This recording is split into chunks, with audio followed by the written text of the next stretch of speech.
Close your eyes and transport yourself back to the year 1350, deep in the English countryside, to a sleepy village called Eldridge, nestled in the shadow of a crumbling Norman castle. The Black Death has just begun to fade, leaving scars on the land and its people, but life trudges on. You're not a gallant knight charging into battle or a scheming lord in a stone keep. No, you're Agnes, a sturdy peasant woman in her 30s, waking in a thatched cottage as the first rooster crows shatter the pre-dawn hush. But here's the hook.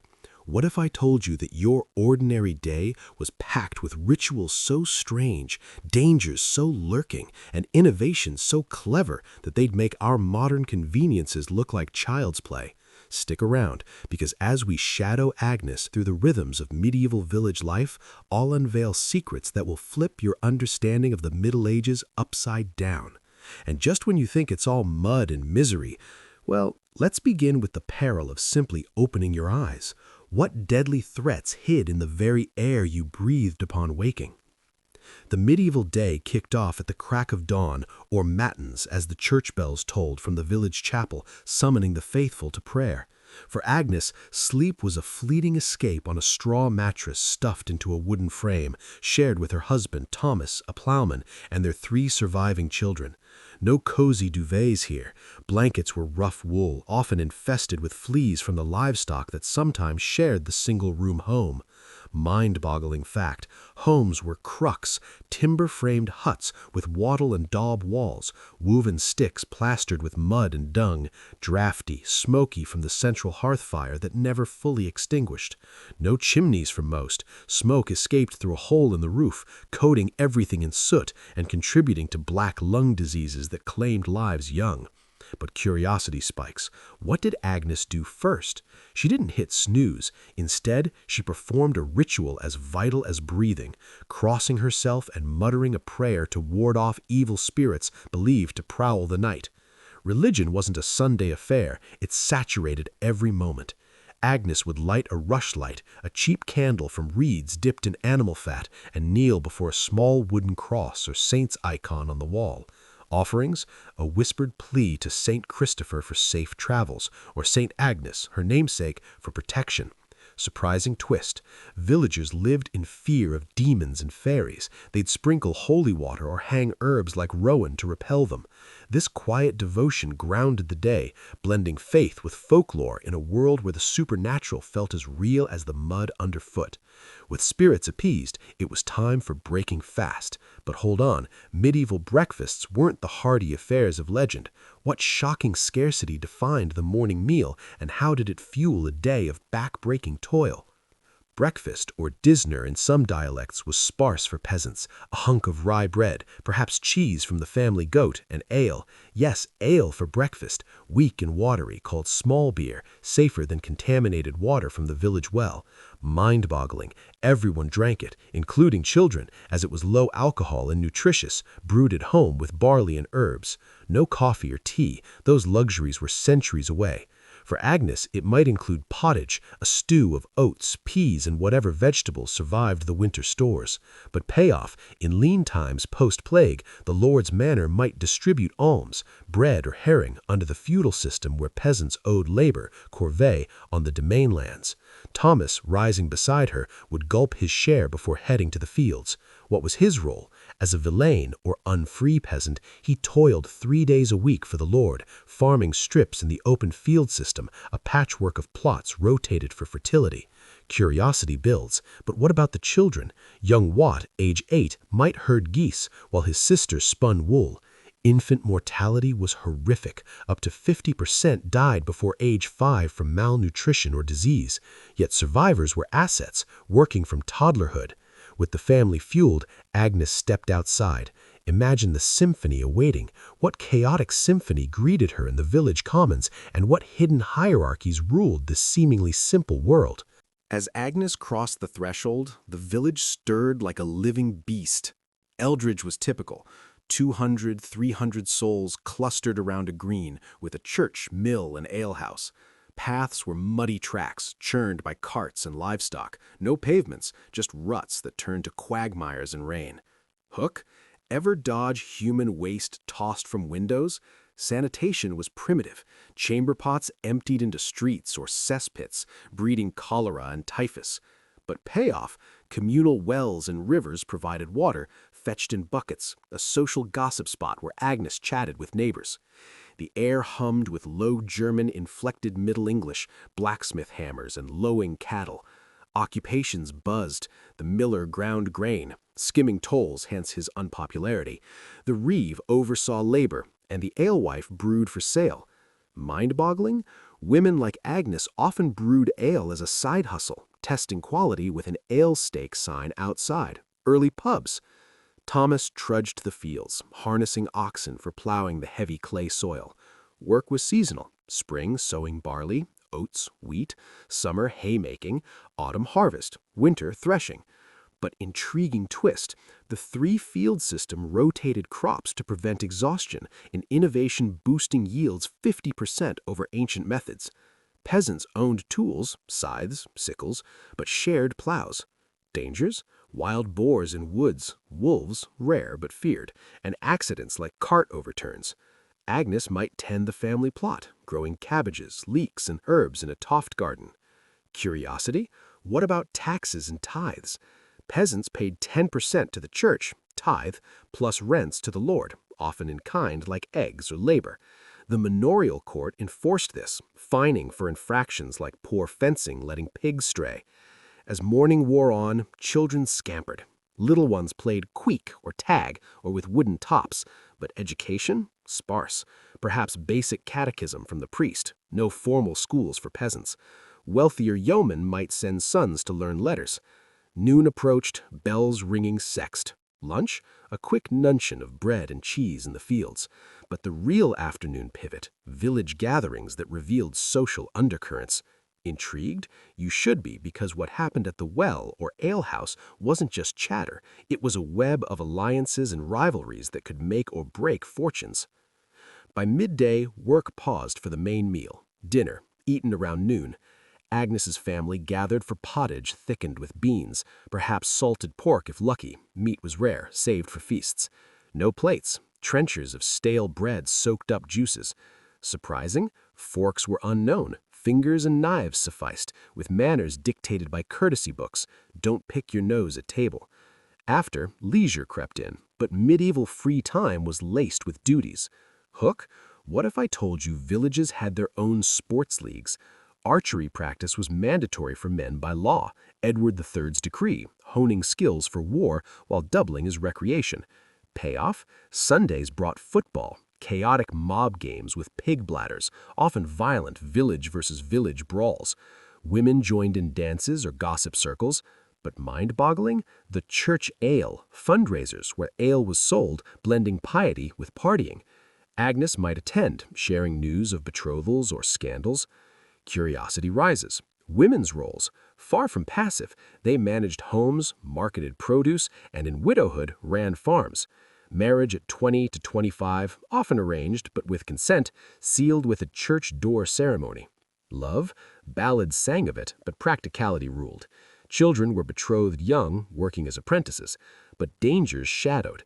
The plague's legacy meant labor shortages, empowering survivors to demand wages, sparking the peasants' revolt in 1381. In Eldridge, murmurs of unrest simmered. Afternoons might include foraging, nuts, berries, and commons, or mending thatch. Innovation hid here. Watermills ground flour efficiently, windmills in windy areas. But Hook? What bizarre medical practices healed the sick? No antibiotics, healers used leeches for bloodletting, herbs like willow, aspirin precursor, and charms against elf-shot illnesses. Payoff? Barbers doubled as surgeons, pulling teeth or lancing boils. As sun dipped, evening chores beckoned. What feasts or fears closed the day? Supper was light, leftovers, ale, at by rushlight. Family bonds tightened, stories of King Arthur or saints invoking wonder. Bed by dusk, as candles were costly. But nightlife? Taverns buzzed with dice games, illegal but winked at. Mind-boggling contrasts? Feudal bondage versus community solidarity. Hue and cry chased thieves. Superstitions? No work on saints' days, over 50 holidays, fearing divine wrath. This ordinary day wove resilience into history's fabric. But wait, we've only skimmed the surface. Imagine serfs, subtle rebellions, or women's covert crafts. What untold tales lurk? Deeper into Agnes's world, serfdom wasn't chattel slavery but tied to land, couldn't leave without lord's permission. Yet post-plague, many fled to towns for freedom after a year. City air makes free. Hook, secret escapes. Payoff, disguised as pilgrims, serfs vanished, lords hunting with dogs. Women's power. Midwives like Agnes's neighbor delivered babies with forceps prototypes, using mandrake for pain. Mind-boggling, contraceptives from weasel testicles or rue tea, defying church bans. Village economy. Barter dominated, but markets sold spices from the Crusades. Curiosity. Guilds. Rural ones loose, but craftsmen like shoemakers formed bonds. Crises. Famines from bad harvests led to eating bark. Floods ruined crops. Innovation. Horse collars improved plowing efficiency. Diversity. Jews in some villages, before 1290 expulsion. Travelers bringing news. As night falls, questions linger. How did festivals transform drudgery? Maypole dances, harvest homes with ale and morris dancing, mind-boggling merriment amid misery. But wait, why halt at the edge of night when the true enigmas of medieval village life pulse just beyond the flickering rushlight? That glimpse into Agnes's world was merely the first furrow plowed. Beneath lie strata of cunning survival tactics, forbidden passions, and communal bonds so ironclad they'd make modern social networks seem fragile as parchment. Imagine this: as the moon climbs over Eldridge's thatched roofs, not all villagers surrender to slumber. Whispers of illicit meetings echo in the barns, herbalists brew potions under starlight, and even the lowliest serf dreams of upending the feudal order. Curiosity clawing at you? Let's plunge deeper into the shadowed corners of an ordinary day, unearthing the rebellions that simmered in the hearth's embers. But hold tight. What audacious acts of defiance did peasants like Thomas pull off without the Lord's spies catching wind? And how did these quiet insurgencies ignite sparks that one day blaze into revolutions? Serfdom's chains weren't just metaphorical. They bound peasants to the soil like roots to earth. In 1350, post-Black Death England, the Statute of Laborers, 1351, capped wages and forbade mobility, a desperate bid for lords to stem the tide of empowered workers demanding more after the plague halved the population. Thomas, our plowman, might grumble over his ale about the poll tax, a flat fee on every adult, fueling resentment that erupted in the peasants' revolt. Mind-boggling fact: peasants weren't passive drudges. They formed secret pacts like the fraternities or early guilds, pooling resources for legal battles against enclosures, lords fencing commons for sheep, displacing villagers. But here's the hook. In the dim hours before dawn, Thomas could slip into the woods for poaching, snaring rabbits or deer with handmade traps, a capital crime if caught, but a vital protein boost for starving families. Picture it, under cover of darkness, armed with a sling or bow, despite laws restricting weapons to nobles, he'd navigate ancient forests teeming with outlaws and wolves. Payoff to your intrigue. Successful hauls were shared covertly at dawn markets, bartered for tools or cloth, fostering underground economies that mocked manorial control. Women like Agnes joined in, gathering widow's weeds, wild herbs for medicine or dyes, whispering codes to evade the foresters' patrols. These acts weren't mere survival. They were quiet declarations of autonomy in a system where the Lord claimed first fruits or Harriet death duties or even marriage fines, merchant. Curiosity swells. But what if the Lord's bailiffs sniffed out trouble? Village courts held in the manor hall doled out stocks or fines, but juries of peers often turned blind eyes, a subtle jury nullification predating modern justice. As morning light filters in, these nighttime gambits blend seamlessly into daylight duties. Ready for more? What role did the church play in this dance of devotion and deceit, and why was the village priest often the most dangerous gossip in Eldridge? Shift to Father Edmund, ringing the bells for prime as Agnes kneels in the stone church, a squat Norman edifice with frescoes of doomsday glaring down. Religion wasn't optional. Tithes funded the church, and attendance was enforced, with excommunication a social death sentence. Agnes might confess petty sins, envy of a neighbor's cow, receiving penance like fasting or pilgrimages. Surprising twist, priests weren't always celibate saints. Many kept concubines, focaria, fathering children in open secrets, tolerated as long as discreet. Mind-boggling, the church owned vast lands, rivaling kings, and villagers worked boon days on glebe fields, but in return it provided welfare, alms for paupers, hospitals for lepers. Hook, ever wonder about forbidden knowledge?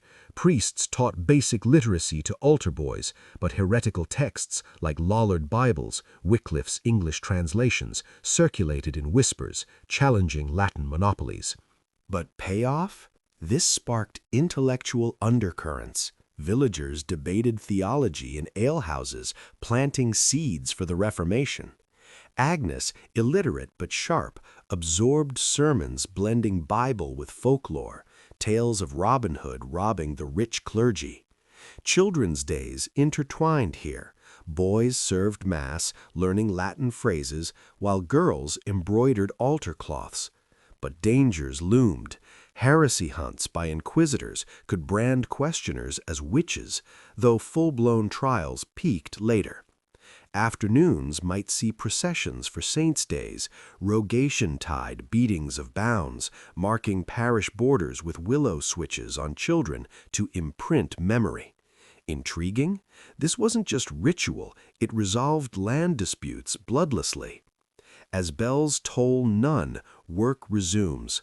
What mind-bending crafts and trades hummed in the village undercroft, hidden from casual eyes?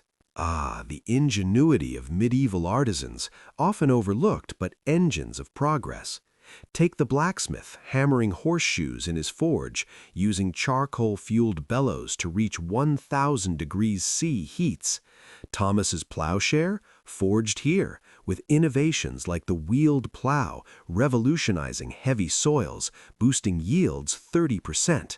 Mind-boggling fact, villages had water-powered fulling mills for cloth, pounding wool with hammers, early mechanization freeing labor for other tasks. Agnes might card wool at home, spinning with a drop spindle, her yarn sold to weavers for export to Flemish markets. Hook? What about women's secret crafts? Payoff? Many brewed not just ale, but potions, abortifacients from pennyroyal or tansy, defying church edicts on birth control, passed mother to daughter in hushed tones. Curiosity builds? Medicine blended herb lore with astrology. Healers consulted urine charts, uromancy, or bled patients by zodiac signs. Barber surgeons lanced abscesses with lancets, using honey as antiseptic, prescient antibiotics. But twist? Plague remedies included posies of herbs, as in ring-a-roses, or flagellation processions, whipping to atone sins believed to cause disease. Daily hygiene? Sparse. Weekly baths in wooden tubs, teeth cleaned with cloth and salt, hair combed for lice. Yet innovations like spectacles, invented 1280s, aided elderly scribes. As afternoon wanes, markets buzz. What exotic trades trickled into Eldridge, and how did they shatter isolation? Village fairs weren't daily, but peddlers brought wonders. Spices like pepper from the Orient via Venetian ships, costing a year's wage for a pound, status symbols in Pottage. Mind-boggling? Crusades introduced sugar, almonds, even windmills from the East. Hook? Immigrants? Payoff? Flemish weavers settled post-plague, teaching advanced looms, while Jewish moneylenders before expulsion offered credit, though usury bans forced creative gifts. Diversity flavored dialects. Norman French lingered in law, mixing with Anglo-Saxon. Children's games echoed this: hot cockles, blindfolded guessing, or hoodman's blind, tag, but apprenticeships at 12 thrust them into trades: blacksmith boys enduring burns, girls as dairymaids churning butter. Dangers? Guild monopolies stifled competition, fines for shoddy work. As sun sets, supper calls. What bizarre feasts marked ordinary eves? Supper? Cold pottage, cheese, with storytelling by firelight, fabliaux of cuckolded husbands, ribald humor defying piety. Family dynamics? Patriarchal, but widows wielded power, remarrying quickly. Love? Courtly tales inspired, but arranged unions prevailed. Bedtime rituals? Prayers against nightmares, beds curtained for privacy in one-room homes. But nightlife stirred, poachers returned, lovers met in haylofts, adultery fined but common. Mind-boggling? Contrasts, drudgery versus festivals like Christmas mumming plays, inverting roles with boy bishops. Deeper? Women's networks, quilting bees doubled as strategy sessions for disputes. Crises? 1348 plague killed 40 to 60%, bodies carted to pits, survivors inheriting lands, shifting power. Hook? Resilience?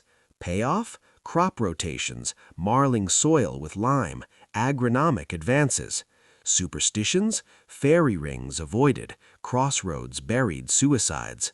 Village life? Tapestry of toil, triumph, taboo. Questions linger? How did wars draft peasants? What lost arts vanished? Hooks pull, payoffs illuminate.